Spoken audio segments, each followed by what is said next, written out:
The major part of the second session saw chairman of the PNP party, Don Hugh Gardner, taking the stand. The testimony came after an objection from Gardner's lawyer, Oliver Smith, for his client not to appear.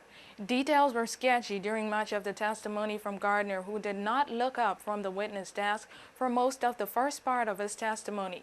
Commissioner of the inquiry, Sir Robin Auld, was not completely satisfied with Gardner's explanation of how he came to sustain his monthly expenditure of around $12,000 when his monthly salary up until 2008 was a little more than $13,000.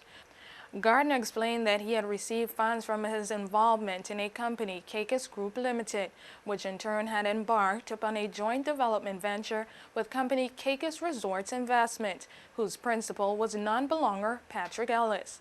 Gardner explained that he came into some $400,000 over a period of 2.5 years from his workings behind that involvement.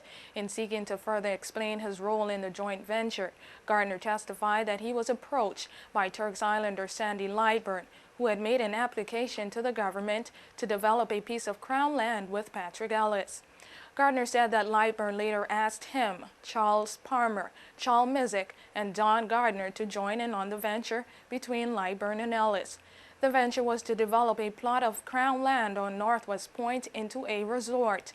Gardner later testified that he used one of his shelf companies, Cacus Group Limited, to act as partner to Ellis's Cacus Resort Investment in the deal.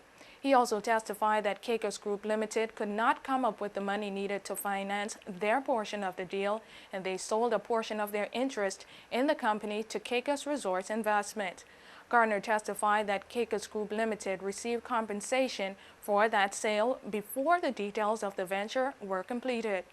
Milne challenges evidence by seeking to find out why Cacus Group Limited had been invited to join in the venture in the first place, as the belonger requirement to obtain the Crown land, which was to be used in the development, was met with Sandy Lightburn. He also wanted to find out why Cacus Group Limited would be paid by Cacus Resorts Investment before the development was fully realized.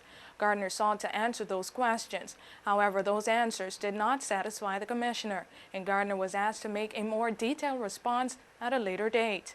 Gardner's lawyer, Oliver Smith, challenged the commissioner on this matter, suggesting that his client had indeed answered to the issue as best he could. That was not accepted by the commissioner. Questioning from senior counsel to the commission, Alex Milne, carried on past the cutoff period at 4:30 p.m. WIV4 News will await the transcript of the hearings and bring you a more detailed recap of Gardner's testimony during tomorrow's news break. For WIV4 News, I'm Joy Del Trail.